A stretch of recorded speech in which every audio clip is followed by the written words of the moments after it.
All right, so in order to graph this crazy looking polar function, the first thing I need to do is go to mode and make sure my function is set to polar. When you do that and you click y equals, you'll notice that it's ours now.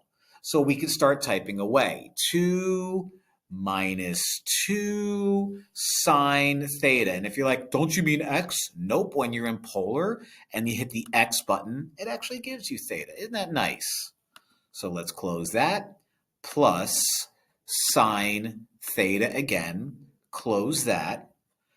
Let's open up a parentheses and do the square root of the absolute value of cosine. So math num gets us our absolute value.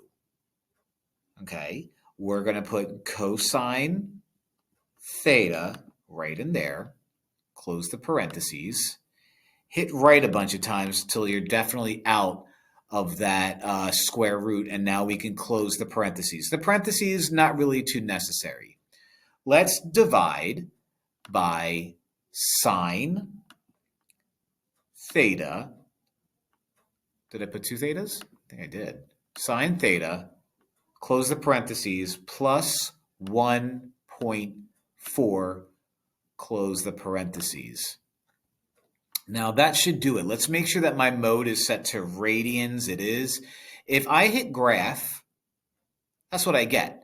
Now that I could zoom a little bit. So let's zoom in and see what I have.